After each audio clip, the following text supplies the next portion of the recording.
I'm going to talk with you today, as she mentioned, about this book, which is my first book project. Has anyone here not published a book?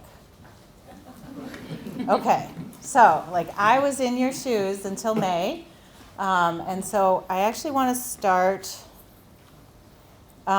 with the backstory of how this happened. How did I end up writing a book? And my co-author was a stranger to me. We did not know each other before we worked on this book project together. And she lives in England, and I live in Minnesota. So how did this happen? Through a pandemic as well.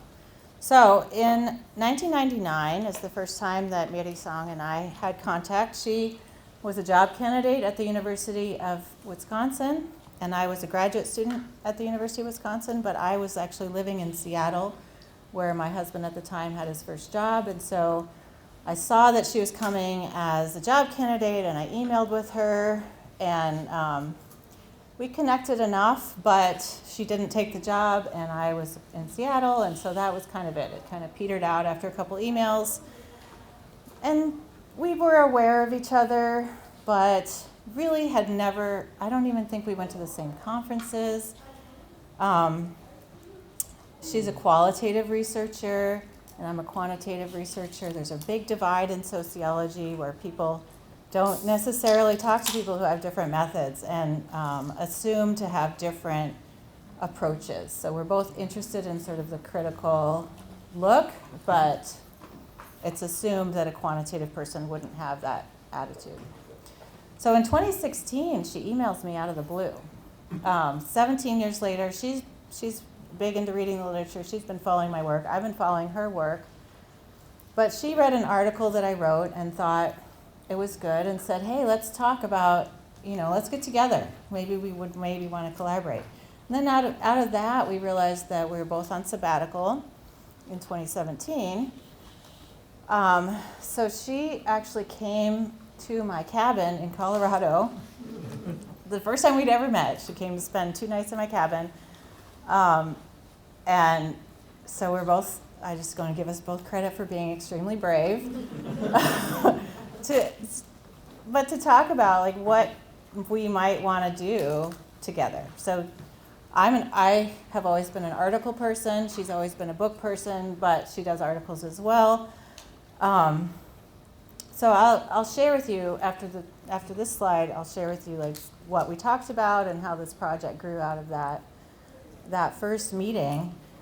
But just to finish the timeline, from that we put together enough of an idea that we wrote a proposal, and we were so lucky to get a Russell Sage Foundation presidential grant, which funded some money for interview participants and one trip for me to see her, and then the plans of the grant really got interrupted because the pandemic happened right after that. So in March 2020, we had already conducted a lot of our interviews. I went to England on my spring break, and while I was flying over there, the pandemic hit. But I was already there, so we had 3 full work days together, and we have 3 substantive chapters and analytic chapters in the book, so we dedicated 1 day per chapter to just talk through as much as we possibly could. So now we're up to 5 days together ever. And then the third time we've ever seen each other in person was last August. She had a family wedding in Minneapolis, and so I saw her for an hour in between family events. So that's it. So I just wanted to encourage those of you who don't have a co-author, who think I don't know anybody near me. I don't know anybody at all. Maybe you do. Maybe you just email someone out of the blue, see if they want to write a book. So let me tell you now about what we talked about. So Miri and I are both interested in the social construction of race, which I describe as this means how people and how society decide which race groups exist and who's in which group. So that is all, there's a lot of social stuff that goes into that. There's a little bit of biology, but there's a lot of social stuff. So while we were together, we started off by just talking about, well, what are you interested in studying? What debates are out there that you think are worth talking to? So one debate that was, or one thing that people were saying in the literature at the time that we both found pretty problematic was this idea that some scholars were putting forth that multiracial people who are part white and not black, so Asian white, Native white, Latino white specifically, probably Pacific Islander white, but they weren't mentioned. The scholars were arguing that these people tilt white, like they're basically having a white experience, they're living in white-dominated neighborhoods, they're marrying white people, and that they're expanding the definition of who counts as white. And we thought, well, maybe, but that's a very broad thing to say, and they weren't using interview data to back up their claims, and we thought we just think that needs to be pushed back on a little bit, nuanced, like let's find out more, but we don't feel comfortable just leaving that. We also felt that intermarriage research, who's marrying whom, generally ignores people of mixed heritage.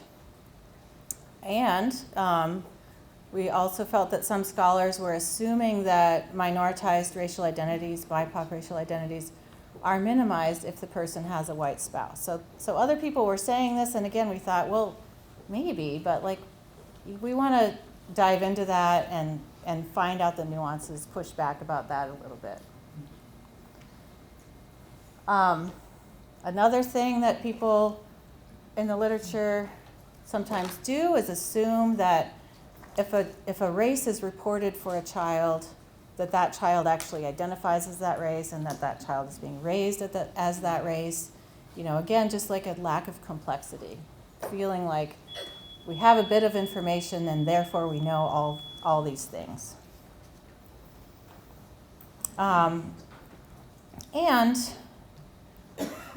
Miri has done a lot of work about how spouses do child rearing, how they're talking about race, and so she really brought this forward about if spouses have some overlap in their racial background, but not complete overlap. So when we're not studying mixed heritage people, then we don't know how mixed heritage people do child rearing in terms of race. So we thought, well, that would be really useful to know as well. So we thought, okay, yeah, this is a lot. We had a conversation. It was very productive. We found a lot of things we wanted to do. And then we thought, well, which thing do we pick? So that led us to a conversation where other studies in the field we thought are usually focusing on one area. And so my first thought was, well, we're going to have to pick one of these, right, and do a paper, and then maybe we could do another paper. But as we were talking, we were like, well, racial identity, spouse choice, and socialization or identification of children, they're always separated. Even if in a book-length manuscript, you're talking about one of these things. And we thought, well, wouldn't that be good if we could link them together? Because of course they are linked. You don't just have an identity that doesn't affect anything, and then separately you choose your spouse. That's not how reality is. So, big idea, but I remember distinctly realizing, well, if we link these together, then we have to write a book. There's no way. And so then I was like, well, so I'm going to write a book with a stranger? This is very surprising. But she's a real go-getter. She's written a bunch of books. This is like her 10th book, or I don't know. She's written a lot of books. And we were just having an enthusiastic conversation, so I said, all right, to myself, just keep going. Just because it's looking like a book, don't freak out and leave. So we kept going. And we started talking about, well, what about the social context? Because race is so differently experienced in different social contexts, especially for someone with mixed background.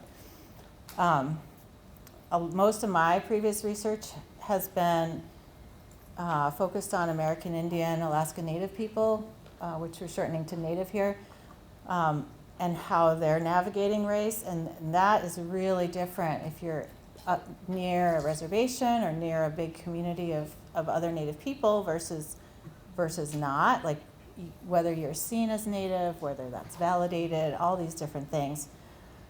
So we wanted to come up with some way to include social context. And you know, thinking about methods, we have very different strengths. So we just ended up thinking, well, we're going to have, you know, we should do a mixed method study. So now we have 3 domains of life and 2 methods and place. Like, this is going to be a long book. So then the next few slides are a little bit of like honing in, like who could we study, because we can't study all people and all things in one study. So we decided that since we're studying identity choices, we want to study people who have options. So we use the term mixed heritage to talk about people who have different groups in their family tree, but we're not saying, in the term mixed heritage, we're not saying how they identify. So we say multiracial if they are identifying as 2 races. But they could identify as like a single race, but this is part of my family tree also. So for that, we're saying 1 race and then mixed ancestry. Since we're studying about spouses, they need to have ever been married. So that means we're studying people over a certain age. And we just really wanted to, it would have been great to be able to study people who had joined in long-term committed relationships without the marriage part. But in the quantitative data that we use, there's really no way to figure out how serious the relationship is unless you have something called marriage. So that's why we had to limit that. But of course, we're leaving out a lot of people that way. And if we're studying child rearing, there needs to be a kid. And because we're talking about family trees, the kid needs to be biologically related to both of the parents, which again is eliminating all kinds of families that have, you know, the child has multiple parents who are involved in child rearing, but they're not biologically related. So we're narrowing in at this point. We also narrowed in about which racialized groups to include. So the debates that we really wanted to speak to were about whiteness and who's good, being treated how in terms of whiteness. So we're focusing on mixed heritage people with white heritage. Asian white and black white people are common in the US, and MIDI has done a lot of work with Asian white populations. I've done a lot of work with Native white populations, and they're often excluded from studies. And so we wanted to include them in a very parallel way so that we could actually get some leverage to really understand. Experiences are quite different, but we weren't trying to merge them together. We were, you know, looking at each of them in turn. So then our 4 racialized groups, Native, Asian, Black, and White, have very different norms, very different histories in the United States. We were hoping that that could give us some leverage on figuring out like what kinds of processes are primary. And we limited it to only these groups because, as I said, we're already studying a lot of things. But I just want to point out that we ended up leaving out Latino white, which would have been a really good group to include. But until 2024, Hispanic Latino was a separate question from the race question. And so doing the quantitative analysis would not have been possible to do a parallel analysis of Latino white compared to the other 3 groups. So So that is not part of our group. So these people are non-Hispanic,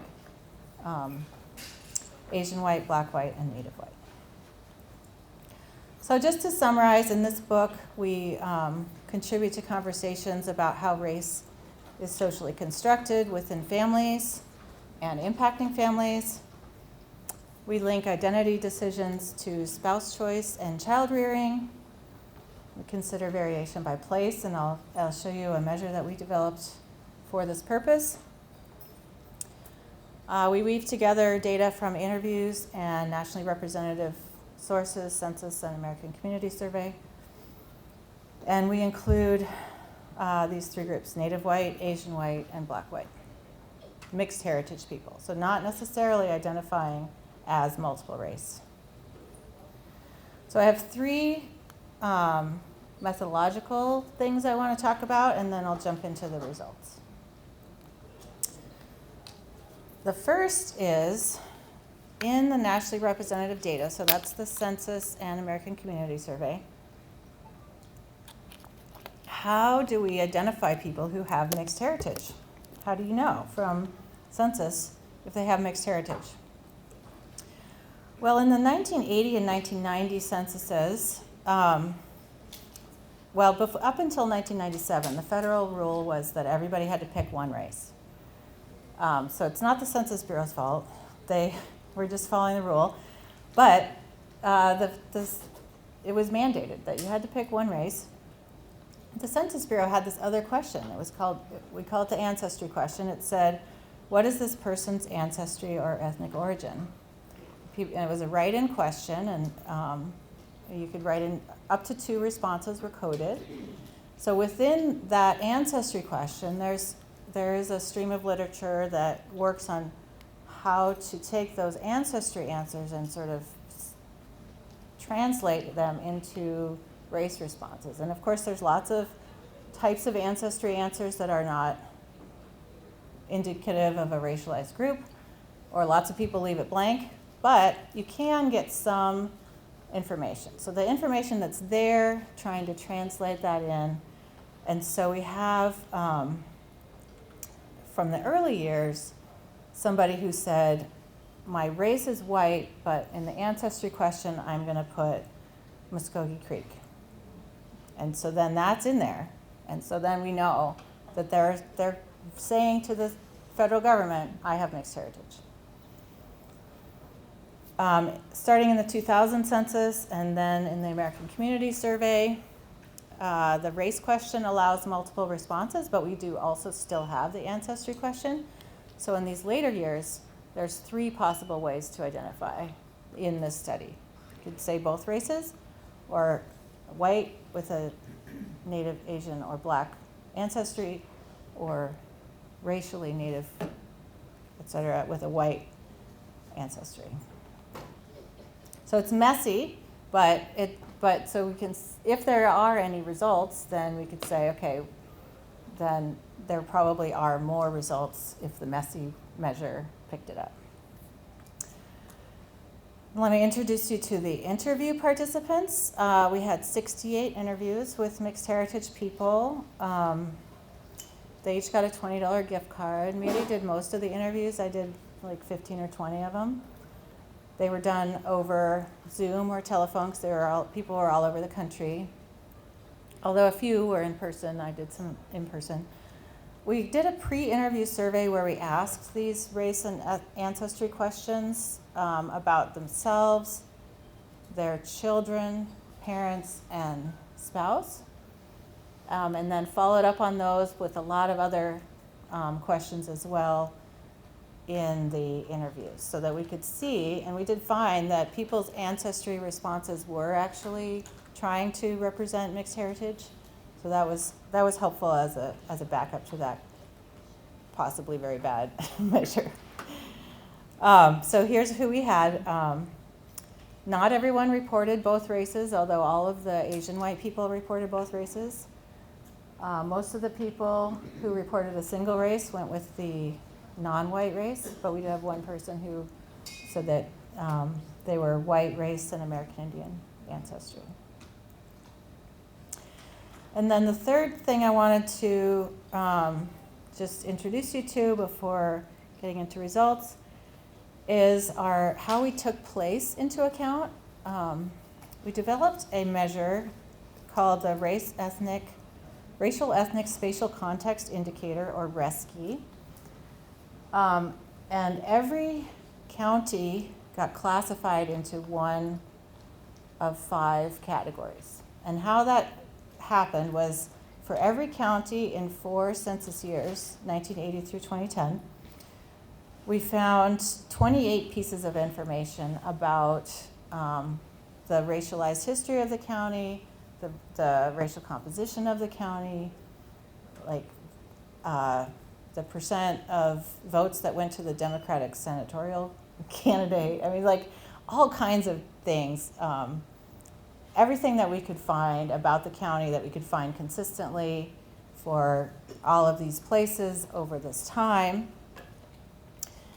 And then put that into the computer and used a combination of cluster analysis and latent class analysis to have the computer say, okay, categorize these counties. Every county was classified separately for each year, so a county can change over time, although most of them did not. And that means that county boundary changes don't really matter because each county in its own year is categorized. So here you can, if you're able to see color very well, then you would see 4 colors here. There's 5 categories though, and the 5th category is Hawaii and San Francisco are RESCI 5.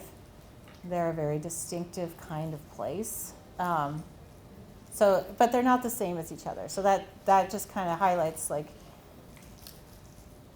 you're categorizing the whole country into 5, right? So again, it's a messy measure. But we did find that there are some places that are different. So the RESCI 4 is the light green, which you can barely see on this picture. But those are areas with really big American Indian reservations. Alaska, the Arizona area with the Navajo reservation, and some of the biggest northern reservations. And so American Indian Alaska Native people who are in RESCI 4 do have different patterns than other American Indian Alaska Native people. The red is places with a bigger Black population, including some of the cities where the people went in the Great Migration. The yellow is very, very white-dominated places, often very rural. So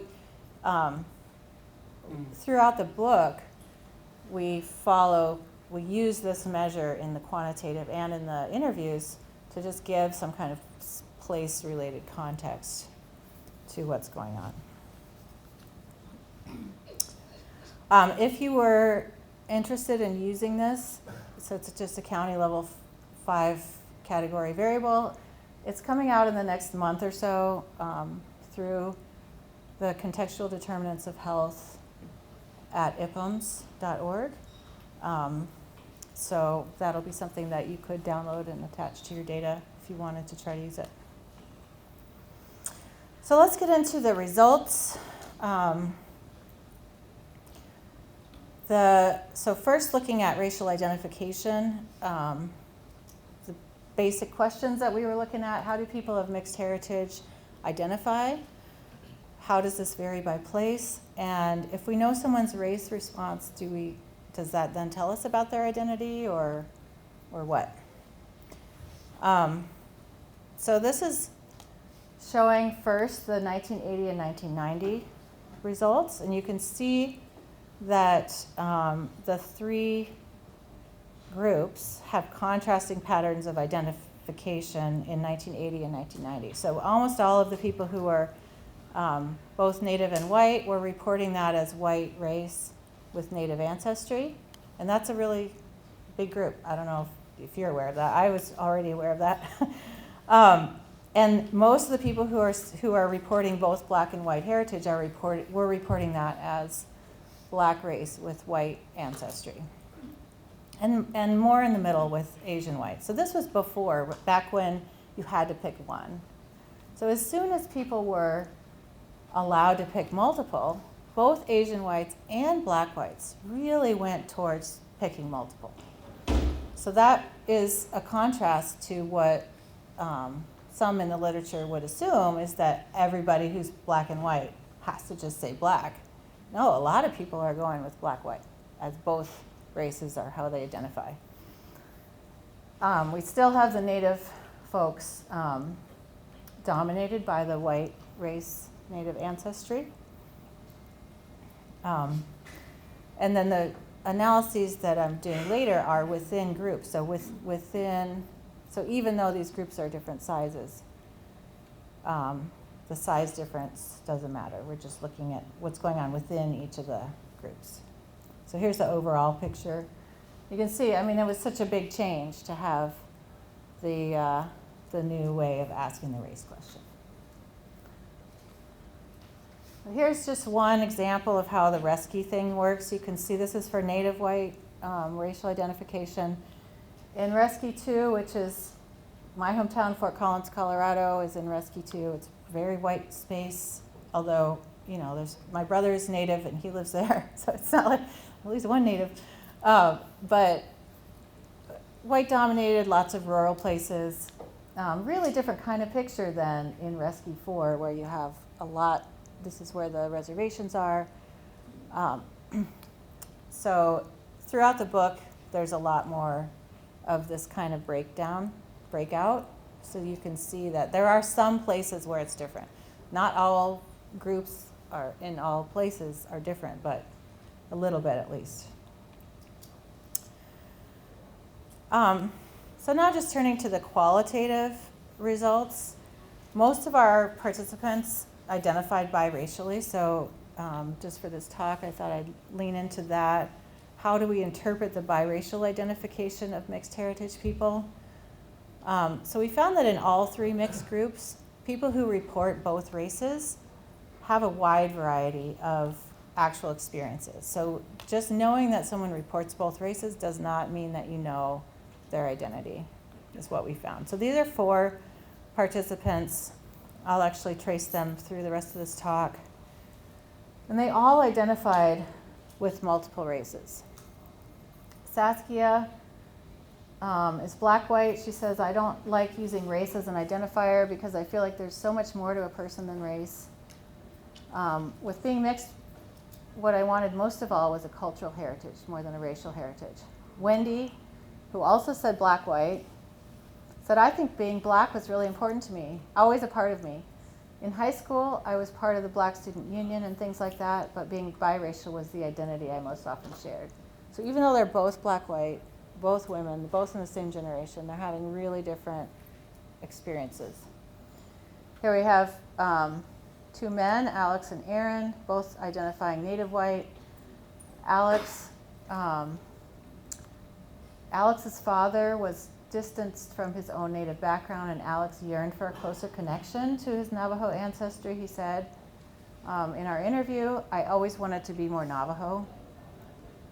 Whereas Aaron felt mostly white, didn't feel accepted by the native side of his family, didn't feel comfortable on the reservation. So again, they're both reporting the same way, having a different experience.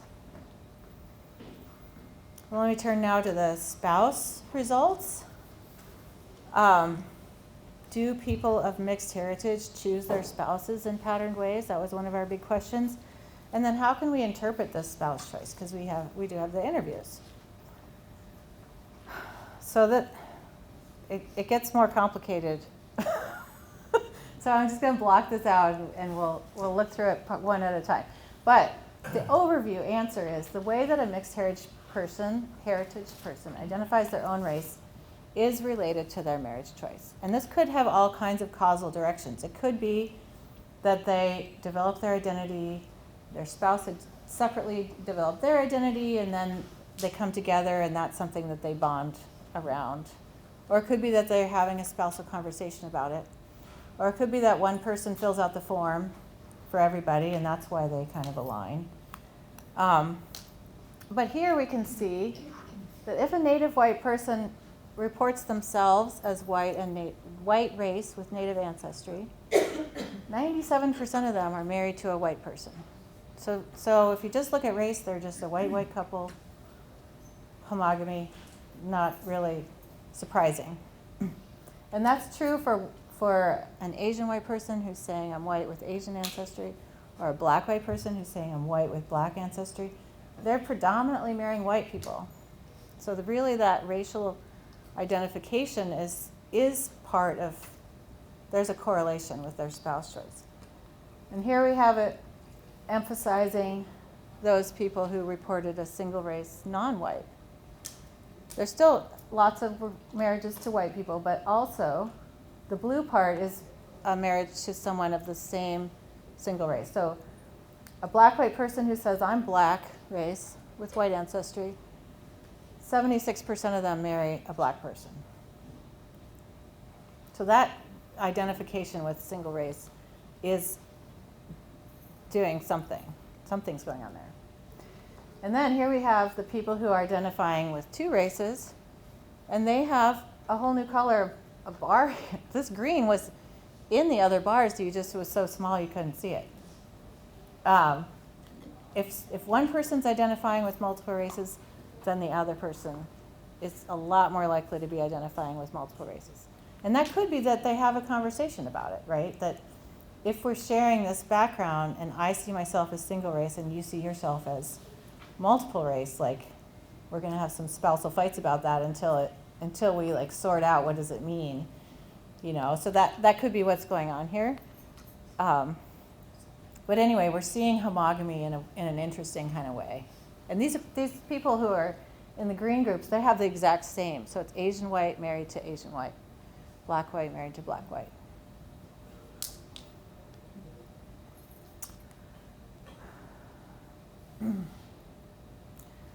So like we just saw, the way a mixed heritage person identifies their own race is related to their marriage choice. We found that participants with white spouses varied in their attachments to their black, native, or Asian heritage. This was one of those literature conversations that we wanted to get into, that it wasn't just that everybody who had a white spouse was just leaning into whiteness. That's not what we found. Here's those same people. Saskia, remember she was de-emphasizing race. She has a white spouse. And they do, well, we'll talk more about it with the children results because I'll show those in a second. Wendy, who felt that blackness was central to her, she chose a black spouse. Alex, who said, I always wanted to be more Navajo, he chose a native spouse. So you can really see how these identity feelings are pulling into the spouse choice. Of course, we interviewed them after they made the spouse choice. So again, I don't want to get over excited about causal order here because, of course, the social world, it's complicated, right? Okay, let's talk about child identification. So how are the races of the children reported? And then what about socialization? Here we have those families that are, the mixed heritage person just picked white for their race, and they have a white spouse. The children are either white or white. They could be white with the non-white ancestry, or they could be just white with no indication of non-white ancestry. But they're all just like, on paper, these are very white families. And we see the same thing with those families where the mixed heritage person just chose the single race, and then they married someone of that same single race. The kids are just, you don't even necessarily know that the kids are mixed racial heritage.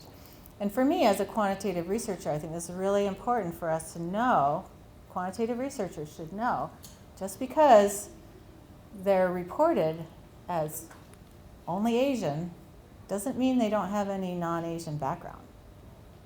They won't necessarily report it, but it could be there. And then later, if they have some kind of experience, then maybe they'll start identifying with it. And so we shouldn't be so surprised when people who you thought were entirely one group are actually having a much more complicated experience than we would have been able to see just in the quantitative data. Here is families that have parents who identify racially differently. So we have the mixed heritage parent reporting like native race with white ancestry, married to a white race person. I didn't even put the legend here because the point I want you to, the thing I want to say is that there are no clear norms. These are not all the same color. Kids are in all kinds of different bars, and each of these bars represents a different type of place. So it's not even about place so much. You know, you see some variation by place, but there are no established norms in some families have very clear norms that everybody's one way, and then with a interracial family, someone's got mixed heritage, the kids are all over the place. All right, let's close in on the last part about child socialization. So it turns out that the racial background of the other parent, which we saw earlier, the identity of the mixed heritage person is very closely linked to who they choose to marry, and then that together is really driving the socialization of the kids. So among our participants who had a shared non-white race, so they shared Asian race, shared black race, shared native race, family life across all three groups seemed to be really built around this shared race. We called it family race. We're not sure if we heard that somewhere before. So I'm not going to say we coined that, but they seem to be really acting like we're a black family, we're an Asian family, even though one of us has mixed heritage. One of the grandparents is white. No, we're an Asian family. Among participants with white spouses, then there was a lot more variability. So sometimes the white spouse, it depended on how important it was to the mixed heritage person, what they really wanted to, but the mixed heritage person had to do a lot of that labor, just whether they were a man or a woman. So a lot of times in families, this kind of labor goes to women, but if we had a mixed heritage man, the labor went to the man. If he wanted to do it, and then the white spouse may or may not be invested as well. And so all of these factors played into how the child was socialized and how the family was talking about itself. And then finally, if the parents racially identify their child with multiple races, this was almost universal among our participants. They said that their children were multiple races, but then they were being raised all kinds of ways. So again, just because we know that they're called multiple race, just like on the adult identity, if they're called multiple race, you don't know that much about how they're feeling. So Saskia's, she was not that into blackness, married a white guy, and then her childbearing is about individuality. But the child is reported as black and white. Aaron, on the bottom there, he had a white spouse also, child's identified biracially, and the child is basically being brought up as white. And, sorry, I skipped around, I shouldn't have done that. But Wendy, she married she felt blackness was important to her, married a black guy, and then the child was reported as black and white, but being raised as like we're a black family. So, we're pretty much out of time for me talking. I can't wait to hear what you all want to talk about, but let me just close this up with the moral of the story, bringing it back to Miri and I. just want to remind you, strangers can become acquaintances, can become colleagues, can become co-authors, can become friends. And so, you don't know what's out there for you. Just because you don't know it now doesn't mean it can't happen. So may you publish a book and present at Barnes & Noble. Okay, I'm done.